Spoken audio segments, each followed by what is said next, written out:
which is Let's Die Horribly, playing SCP Containment Breach.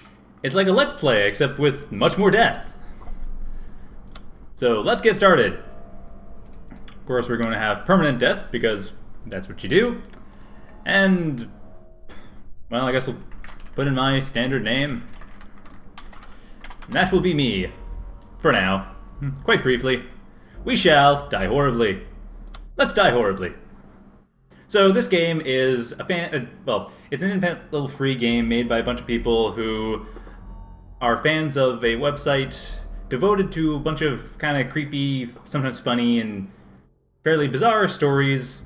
It seems like kind of a cross between Twilight Zone and sort of creepypasta phenomenon that started a while ago. And as pointed out by Carpero in chat, it's also the secure copy command in Linux, but that's not important right now. Anyway, this game is basically a first-person roguelike set up in that world. A nice little introduction to get yourself used to the general idea. And inventory, so this is our introduction to who we are. So I'll go through it. SCP, secure, contain, protect. Orientation leaflet for Class D personnel. Hey, you go away. I'm reading. Please step out of the cell. Oh, shoot. Well, he's probably going to kill me, but I'll just read through this for now. On behalf of the SCP Foundation and our staff, we welcome you to an exciting 1-month working period in one of our top-secret research facilities. Unfortunately, the exact details of your... Shut up, you asshole. You know what? Fine. Fine. Whatever. You're going to be an asshole? Fine. I'll just... This one must be retarded or something. Just follow me. We're authorized to kill any disobedient test subjects, so don't try anything stupid. Wrong way. Get over here right now. So anyway, the background to this game is you're essentially a prisoner that's been locked up in a research facility of dubious intent that is trying to use you for some experiments or another. As can be seen by the guard's attitude, your life is essentially forfeit and of no meaning to these people. For all they care, you can go die in a fire. Also, as you may have noticed, blinking is a mechanic. In the bottom right corner, you'll see my I bar there. Every time it goes empty, I blink. I can also hit spacebar to blink. This will become very important soon. The other bar is sprinting energy, is stamina. Here we are. Get in there and follow the instructions from the intercom, and you'll probably be fine. So, this is the main part of the game. Attention all Class D personnel. Please enter the containment chamber. So for a bit of background, the thing in front of us essentially kills anything if no one's looking at it. If someone's looking at it, it cannot move, and that's why we're here. Because we're here to stare at the thing so it doesn't move. With the door control system. The door isn't responding to any of our attempts to close it. So please maintain direct eye contact with SCP-173. And of course, as lights go out, you die. Hello, freaky monster trying to kill everything. I'm just gonna leave you.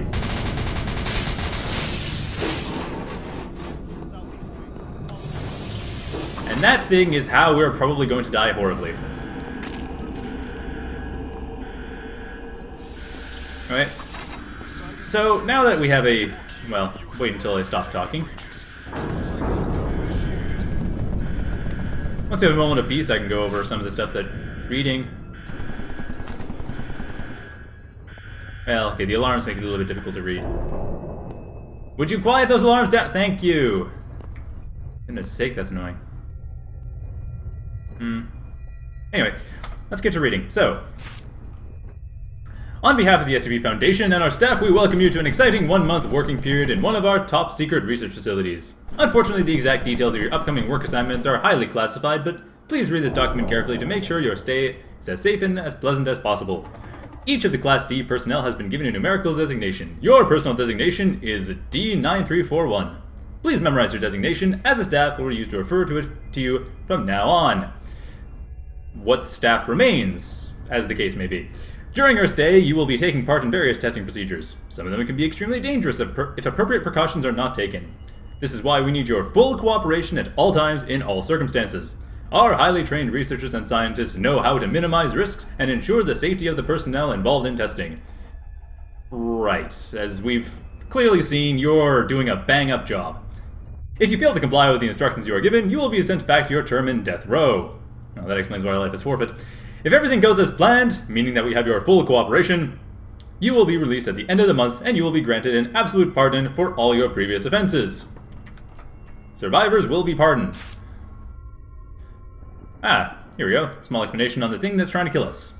Item SCP-173 is to be kept in a locked container at all times. When personnel must enter SCP-173's container, no fewer than 3 may enter at any time, and the door is to be relocked behind them. At all times, 2 persons must maintain direct eye contact with SCP-173 until all personnel have vacated and relocked the container.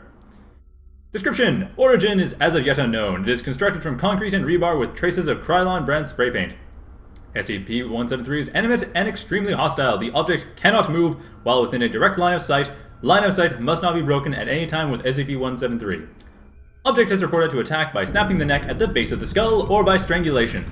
Sounds pleasant. I'm sure that will happen to us several times. In the event of an attack, personnel are to observe Class 4 hazardous object containment procedures. The reddish-brown substance on the floor is a combination of feces and blood. Origin of these materials is unknown, although I'm sure it can be quite easily guessed at. The enclosure must be cleaned on a bi-weekly basis. So as you can see, this thing is trying to kill us, and everyone who tries to stop it gets killed horribly and shits themselves in the process. So as can be seen, important thing here is both inventory and these door switches. These door switches, if you press them, close doors behind you. Very important thing to happen is, like, see this guy here? That's the guy we're worried about, right? We look at him, we're okay. If I close this door, we're okay-ish for now. Although it can open doors, but as long as you're not... Oh, come on now. As long as you're not opening doors... Oh, for goodness sakes. Oh, wait, you're the thing that's trying to kill me. Okay, you can go away. Nope, we're dead. Death count 1! And so we die horribly.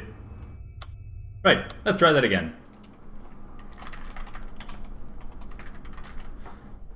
Although, enable intrusive sequence, I don't want to get rid of that. So now that I've explained it, let us continue dying horribly. This is a game of very sudden deaths. You have to be quite careful, and as you may have noticed, those door switches, they tend to be in such a way that you can't easily press them and maintain line of sight with the thing that's trying to kill us. It's just how the way it's set up. This facility is not particularly well suited for emergency security precautions. So anyway, this starts right after the thing has been released, and we can go about our merry way, trying not to die horribly. The shortest way out through the southeast wing. Follow me. No, I probably should leave here. Apparently southeast wing, something important. We'll have to see about that later. I'm not sure where that is, actually. Unfortunately, they did not provide me with a compass. Apparently, death row inmates are not particularly important enough to know what direction they're going. No sense of humanity, I must say. Actually, let's check our inventory. 9-volt batteries, a gas mask, and a key card. Could be handy.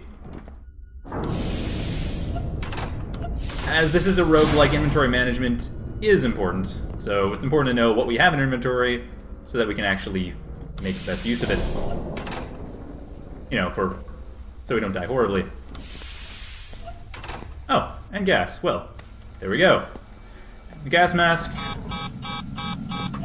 makes it really hard to see, gotta be honest. Is the way out of here? No? Maybe? Oh, come on. There's gotta be a way out of here.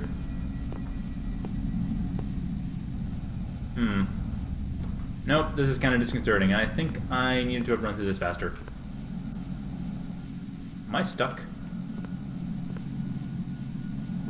I think I'm stuck. Okay, well, let's just go across all of the walls in a very careful, methodical fashion to ensure that I am not, in fact, stuck. And... nope. Note, it would appear that I am indeed stuck. Oh well. Let's start over. So that's one death to neck snapping, and another death to essentially starvation in the middle of a gas-filled room. That second death wasn't sufficiently horrible for my tastes. Gotta find better ways to die. Oh well. I'm sure we'll have that happen more or less, sooner or later.